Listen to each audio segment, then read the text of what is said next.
Сәлеметсіздер ме? Бүгін сіздермен қазақтың 11 үлкен тапқырлығымен танысатын боламыз. Біріншісі, осыдан 10.000 жыл бұрын Еуро-Азия құрлығында қазақтар дала жылқысын қолға үйретіп, соғыс және шаруашылыққа қолдана білген. Ал екінші тапқырлығы болса, осыдан 8.000 да 10.000 жыл бұрын Еуро-Азия құрлығында 4 түлік малды қолға үйретіп, оларды табиғи будандастыру арқылы қазіргі адамзаттың шаруашылығына үлкен үлес қоса алған. Ал үшінші тапқырлығы болса, жақын туыстар арасында некеленуді қатаң заң арқылы тізгіндеп, 7 ата араламай үйленбеуді шығарған.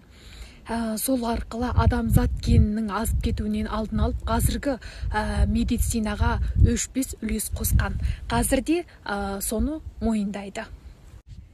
Ал төртінші тапқырлығы болса, дүниедегі ең байырғы жылқының қылынан жасалған музыка аспаптарын тапқырлаған. Ал бесінші тапқырлығы болса, осыдан неше мың жыл бұрын алып жүруге қолайлы, ыстықтан да, суықтан да қорғануға болатын кигіз үйді тапқырлаған. Кигіз үйдің құрылысы да өте бір ғылымилықпен жасап шығарған.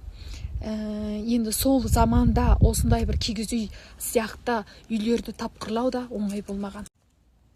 Ал алтыншы тапқырлығы болса, осы жылқыдарды үйрету барысында үзеңгі, ер, тоқым, ноқта сияқты ат-абзалдарын өздері ойлап тапқырлай алған. Ал біздің жетінші тапқырлығымыз болса, жұлдыздарға қарап ауа райын болжау арқылы алғашқы астрономияның негізін қалай білген.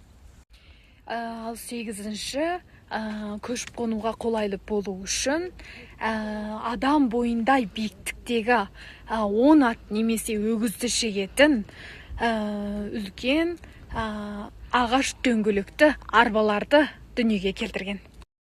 Тоғызыншы, 4 түлік малдың сүтінен, етінен, қазы-қарта, ет, сорпа, одан да қызықтысы қымыз, шүбәт, айран сияқты ақтан өзіміздің денсаулығымызға пайдалы ішпек жемектерді өздері ойлап тауып жасай алған. Ал 10-шы тапқырлығы болса, неше 10.000 жылдың алдында 4 түлік малдың терісінен шалбар, одан кейін тымақ, құндыз бөрік, осы сияқты киімдерді өздері тіге алған.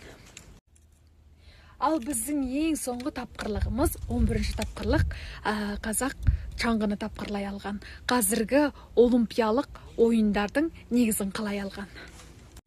Не қараңыздар, осындай кең далада жүріп, осындай бір 11 үлкен тапқырлығын тапқырлаған біз әлі де бір дана халықтың ұрпағы десем қателеспейміз. Осыдан да биік жеңістерін әлі де ашатын боламыз. Бірлікте құлшынайық.